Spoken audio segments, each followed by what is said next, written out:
Here is the first good news glimmer in a month of French melodrama. Sébastien Lecornu has coaxed party leaders towards a year-end budget, and his message is simple. There is movement, there is convergence, and dissolution slips further from view.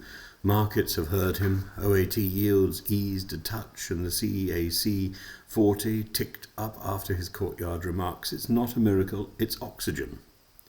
And the price of oxygen is political humility. One sacred cow is already back in the abattoir. Elizabeth Borne signalled that suspending the 2023 pension law was no longer unthinkable.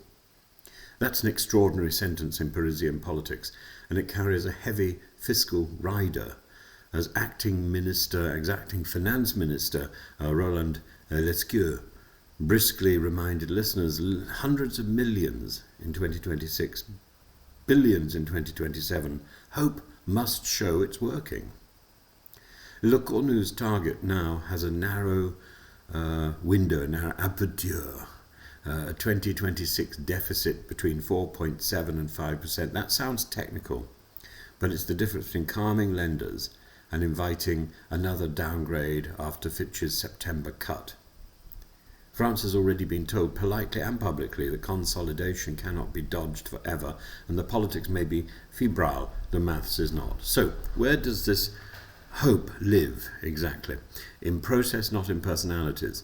Lecornu's 26-day government is already a historical footnote, up there with, or down there with Liz Truss. Yet his consultations have created a minimally shared objective: pass a budget by the 31st of December, take dissolution off the table for now. Even Marine Le Pen's refusal to play inside the tent clarifies the arithmetic that the rest must face. Governing starts with those who turn up.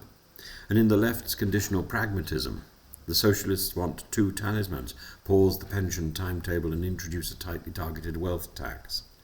They also reject a common government. Translation, they will price their abstention, not sell their souls. If the Élysée can live with a suspension rather than a repeal, and with a narrow levy rather than a crusade, the corridor opens.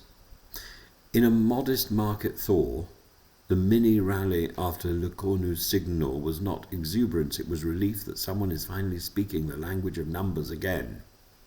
But this reprieve is perishable. Without a credible path after 5%, under 5%, the next agency note will be colder than the last. In a selective retreat, Macron's reformism has met the brick wall of a hung assembly. The art now is triage. Drop the symbolism that bleeds votes and keep the line on the balance sheet. Lecornu has already jettisoned the plan to cut public holidays. Borne has detotemized pensions. Each back step buys room for one forward step on the deficit. Yet hope has enemies. The right's red line is actual. Pause the pension age increase and you reload the unfunded liability. The Republicans say so loudly and reportedly, repeatedly, and they will be correct on the sums if no compensating measures appear. Le Sure's warning is not theatre, it's the bill. The left's temptation is maximalism. If a suspension becomes a proxy for a grand reversal, the numbers break and Fitch's September note becomes a preface. The socialists know this, which is why their wealth tax pitch is framed as narrow rather than sweeping. Precision will matter more than passion. And time. Every day without parameters invites yield creep and political improvisation. The longer the choreography drifts, the more dissolution returns as an ugly kind of clarity. So what would a workable hope package look like this week? 3 things. A time-limited suspension of the pension calendar, coupled with offsetting measures that are concrete rather than rhetorical. Close 1 or 2 high-yield loopholes. Stage a modest wealth levy on the very top percentile and lock in multi-year spending caps that survive confidence votes. Price the pause. Do not pretend it's free.